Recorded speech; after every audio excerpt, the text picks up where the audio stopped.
அம்மா கட்சி நாளா உடைஞ்சு ஆளுக்கு சண்டை போட்டு தனித்தனியா பிரிஞ்சு போயிட்டு இருக்காங்க. இப்ப மக்கள் என்ன சொல்றாங்கன்னா, என்கிட்ட அம்மா கட்சி காப்பாற்ற முடியுமா முடியாதா, இவங்க இப்படி போயிட்டு இருக்காங்க, நீங்க வாங்க அப்படின்னு எல்லாம் சொல்லியிருக்காங்க. முடிஞ்ச அளவுக்கு நான் போய் பேசுறேன்னு சொல்லிட்டு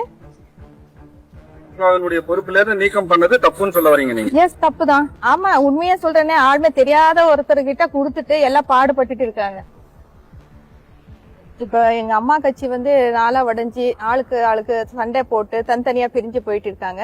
இது பத்தி குரல் கொடுத்ததுக்கு செங்கோட்டையனுக்கு எந்த மரியாதை இல்லாம போயிடுச்சு. அவர் அவரோட தொகுதியில ஈரோடு தொகுதி கோபிச்செட்டிப்பாளையத்துல ஆல்வேஸ் இப்ப டிஎம்கே ஜெயிச்சிருக்கு சொல்றாங்க எல்லா பக்கம். ஆனா கோபிச்செட்டிப்பாளையத்துல செங்கோட்டையன் தான் ஜெயிப்பாரு. எப்பவுமே அம்மா கட்சி தான் ஜெயிக்கும். அந்த அளவுக்கு அவரு சின்சியரா பண்ணுவாரு. அவரை வேண்டான்னு சொல்லி எடுத்திருக்காங்க. ஓபிஎஸ் உள்ள வரக்கூடாதுன்னு சொல்றாங்க.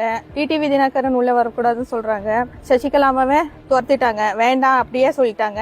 இதெல்லாம் ஆளுக்கு ஆள் இப்ப ஈகோ பிரச்சனை ஆகி ஒருத்தருக்கு ஒருத்தர் அடிக்கிற ஸ்டேஜுக்கு வந்துருச்சு. இப்ப மக்கள் என்ன சொல்றாங்கன்னா, என்கிட்ட நிறைய பேர் கேட்டாங்க, அம்மா கட்சி காப்பாற்ற முடியுமா முடியாதா, இவங்க இப்படி போயிட்டு இருக்காங்க, நீங்க வாங்க அப்படின்னு எல்லாம் சொல்லியிருக்காங்க. முடிஞ்ச அளவுக்கு நான் போய் பேசுறேன்னு சொல்லிட்டு நேத்து காலையில இன்னைக்கு அப்பாயின்மெண்ட் கொடுத்தாங்க. போய்